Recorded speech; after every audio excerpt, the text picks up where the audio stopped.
Hello friends.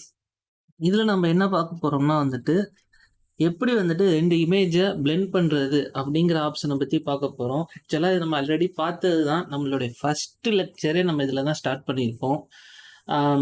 இதில் என்ன பண்ணியிருப்போம்னா 2 இமேஜை நம்ம 2 லேயரில் 2 இமேஜை வச்சுட்டு அதை என்ன பண்ணியிருப்போம்னா இரேசர் டூலை வச்சு நம்ம என்ன பண்ணியிருப்போம்னா எரேஸ் பண்ணியிருப்போம். பட் நல்லா தெரிஞ்சுக்கங்க, இந்த டூலை எக்காரணம் கொண்டும் யூஸ் பண்ணவே பண்ணானா. ஏன்னா இது டெஸ்ட்ரக்டிவ் மெத்தட். நம்ம ஃபோட்டோஷாப் நான் டெஸ்ட்ரக்டிவ் மெத்தடில் யூஸ் பண்ணாதான் நம்ம என்னன்னா நம்மளோட ப்ரொடக்டிவிட்டி ரொம்ப அதிகமாக இருக்கும். ஸோ இதை எப்படி நான் டெஸ்ட்ரக்டிவ் மெத்தடில் யூஸ் பண்ணுறது அப்படிங்கிறத பார்க்கலாம்.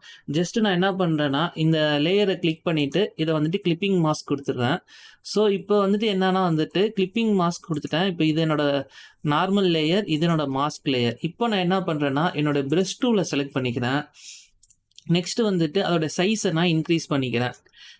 இந்த ஷார்ட்கட்ஸ்லாம் தெரியலனா கண்டிப்பாக நம்மளோட பழைய வீடியோஸ்லாம் பாருங்கள். அதில் நான் ஏகப்பட்ட ஷார்ட்கட்ஸ் உங்களோட ஃபோட்டோஷாப்பை இன்னும் நீங்கள் அதிகமாக ஸ்பீட் பண்ணுறதுக்கு என்னன்னு சொல்லி கொடுத்துருக்கேன். கண்டிப்பாக வாட்ச் பண்ணி அந்த இதெல்லாம் நீங்கள் ரீகால் பண்ணிங்கனாலே போதும். இது ரொம்ப ஈஸியாக நீங்கள் லேர்ன் பண்ணிக்கலாம்.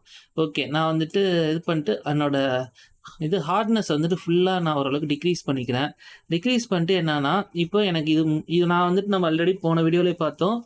ஃபுல்லாக ஒயிட்னா இமேஜ் இருக்குது, பிளாக்னா இமேஜ் இல்லை. பிளாக்குங்கிறது நம்ம அந்த இடத்தெல்லாம் இரேஸ் பண்ணுறோன்னு அர்த்தம். பட் நம்ம மாஸ்க் பண்ணுறோம். இப்போது மாஸ்கில் அந்த லேயரை டெலிட் பண்ணுறோம் மாதிரி வச்சுக்கோங்களேன். இப்போ நான் என்ன பண்ணுறேன்னா இதுக்கு நம்ம இங்கே போய் மாற்றிக்கலாம். இந்த ஆப்ஷனில் போயிட்டு ஒயிட் பிளாக்குன்னு மாற்றிக்கலாம். எது மேலே இருக்கோ அதுதான் இப்போ நம்ம செலெக்ஷனில் இருக்குது.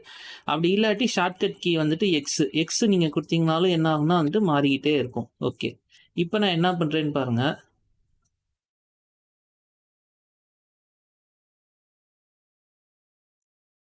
ஓகே,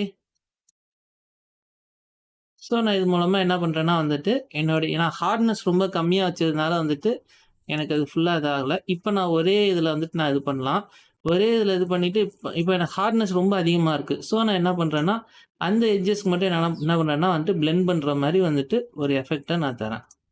ஓகே ஃப்ரெண்ட்ஸ், இதுதான் நம்மளுடைய நான் டெஸ்ட்ரக்டிவ் மெத்தட்.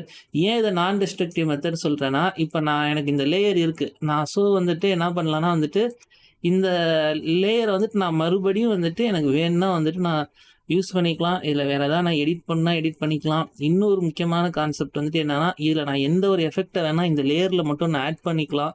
இன்னும் ஃப்யூச்சரில் இன்னொரு ஒரு ஆப்ஷன் பார்க்க போகிறோம், ஸ்மார்ட் ஆப்ஜெக்ட்ஸ். ஸோ ஸ்மார்ட் ஆப்ஜெக்டை யூஸ் பண்ணி இதை இன்னும் நம்ம எஃபெக்டிவாக கொண்டு போகலாம். ஓகே ஃப்ரெண்ட்ஸ், இதான் இந்த வீடியோ. ஸோ பிளெண்ட் ஆப்ஷன் நம்ம லேயர் மாஸ்க் வச்சு எப்படி பண்ணுறது அப்படிங்கிறத பார்த்துருக்கோம். ஓகே, இன்னொரு வீடியோவில் இன்னொரு சூப்பரான கான்செப்டில் மீட் பண்ணுவோம். தேங்க்யூ.